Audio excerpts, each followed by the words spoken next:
Chapter 21, the BS table. So before you think BS stands for the obvious, actually the worksheet name BS is in the C tool, and it's short for bar specific because it contains all the information which is specific to that bar, such as what the bar pays for various products and also serving sizes of specific products. Just to make that clear comparison, obviously Jack Daniel's bottles, liter bottles, are the same. They have the same barcode, same tare weight at any bar, and so all of that generic sort of database information on the products we keep is stored in the master list. But as I said, this is specific information on what bars pay because of group discounts, different state taxes, and also the serving sizes. All the information like that is stored in this information. So anytime you count or invoice a new product, you'll need to enter pricing and portioning information into the BS table. This obviously allows us to do the correct calculations. You know, if we don't know how much Jack Daniel's cost to a particular bar, it can't calculate a lick cost on that product. And then as a safeguard, the missing from the BS table error on the error tab in the C tool will remind you if you forget. More on this later. By now you've noticed that the cells colored yellow in SARA require data entry. So looking over here, I've got my split screen. You can see that columns H through L are all columns. All of this information has been hand entered, whereas the other information is looked up or calculated based on the information you enter.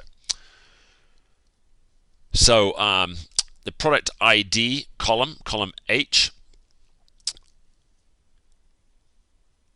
is where we enter a product ID, and columns F and G will populate to show you the name of the product, the category which that product belongs to. And then rather than having to remember the correct product ID or look up in a master list, you can simply copy the product IDs which aren't in the BS table using the not in BS table error on the errors worksheet in SARA. So sorry, I muddled my words here, but let me show you that in person. So here we are in the C tool on the BS table.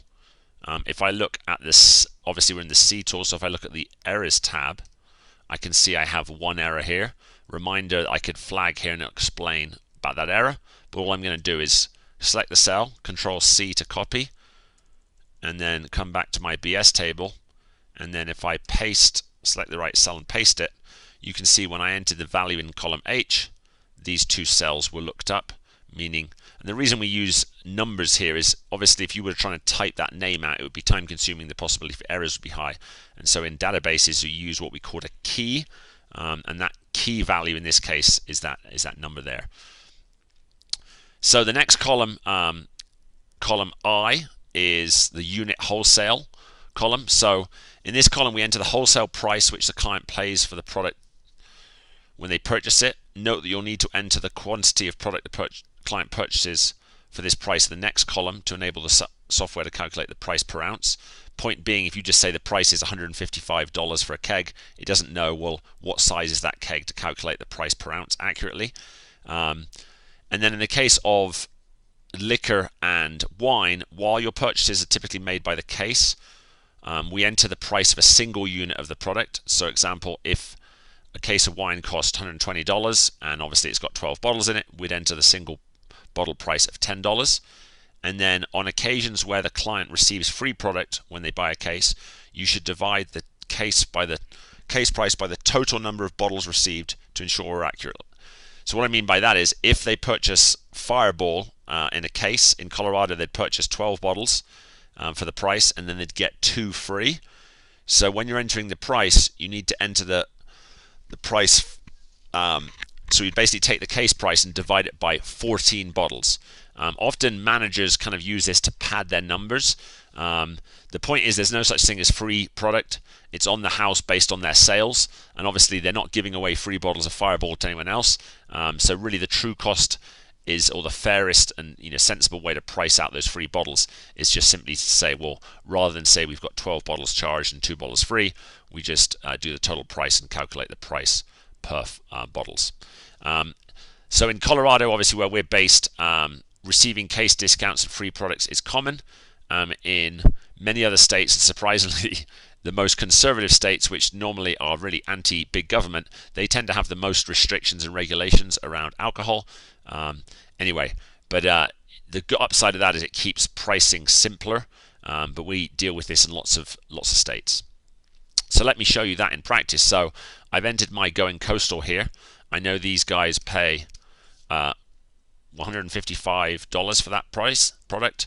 And also just to say, with kegs, we don't include the keg discounts on the price of the product. Those are basically a wash, because although they pay $30 typically every time they get a keg, they get it refunded every time they pick it up. So that's not included in the calculations. So got our price in there. Next column is column J, which we use to enter the vessel size.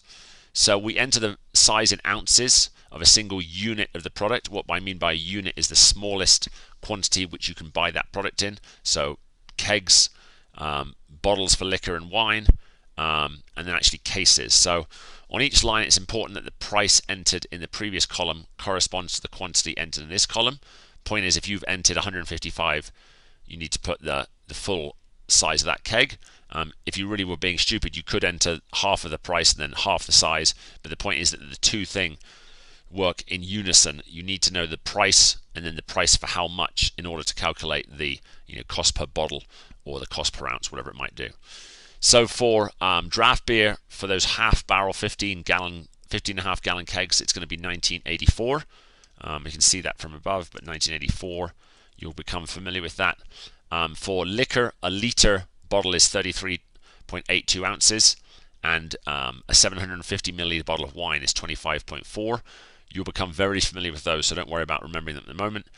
There's also an exception for bottled or canned beers, where we enter 24 and enter the case price in the previous column. I can quickly show you that here. If I scroll up to the top, we've got all of our bottled beers, and so obviously Angry Orchard 16-ounce cans, they pay $31 per 24, which works out to $1.29. That will become pretty straightforward for you. And then one more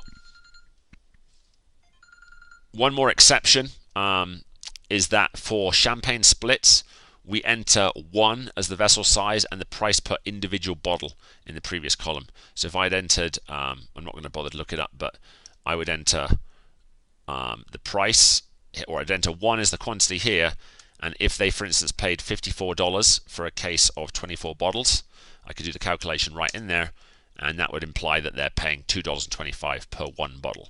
So again, that information is correct. So the next column, column K, is the serving size column. We're going to enter the size of a, sorry, I'm working here. Enter the serving size for draft, bottle, liquor, and wine. The most common settings are 14.5 for draft. That's allowing for a bit of head in a 16-ounce glass. 1 for bottle or cans, because they have the whole bottle or can. 1.5 is most common for liquor, although a lot of places will do 1.25 ounces. And then 6 is most common for wine, although 5 and 5.5 are also other possibilities. Also, just a note, enter 1 for bottled beer regardless of the size of the bottle, because we're entering just 1 for whole. It's not the size in ounces as it is for all the other categories. So the values entered in this column are used within the software to convert performance information from units such as kegs and bottles into servings. So it's important that the serving sizes you enter in the BS table match the standard pour sizes the bar uses in their drink recipes.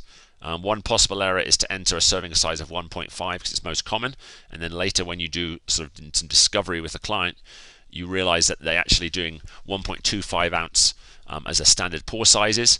If you don't remember to change the BS table to 1.25 after you've written all the recipes at 1.25, it will present the information all wrong because it will convert everything to servings. And so, for instance, if they sell 100 servings of Jack Daniels, the point of sale button will say 100, and then we'll scale it wrong and say 1.5, that would be converted and it would be less than 100 servings, and then you'll get questions and confusions from the client. So it is important that the serving sizes entered in column K match what you're entering in the recipes. So in the case here for this bar, normally I'd put 14.5 because they'd be using a 16-ounce glass. These guys are actually using a 14-ounce glass, and we filled up a few different glasses, got them to agree what was the correct assumption, and then actually took photographs, so I have photographic evidence of this, but these guys said it in 12, so I'll enter that there. So then column L is the accountability exclude column. This is used to exclude a particular product from accountability calculations. By default, you enter 0, which is the null value, meaning performance information for the product will be included in the accountability calculations. So 9 times out of 10, obviously the whole point of our business is to calculate accountability, and so you put a 0 there. The most common type of products which you'll want to accountability exclude will be sugar products, the subcategory, the liquor subcategory for sugar, such as triple sec, peach schnapps, razzmatazz, raspberry liqueur, that sort of stuff, and you enter 1 into that column in that case, and that means that Saru, the software, will include the usage and the pricing information in our liquor cost calculations. So for instance, if they use a shit ton of triple sec, the price of that will feed into the liquor category to the liquor cost, but the differences between numbers wrung and poured won't impact accountability. The reason for this is, we'll go into more detail, but we don't include these products in recipes and we don't calculate accountability because it simply distracts us from the work of trying to make more money and calculating accountability and dialing into opportunities to make more money.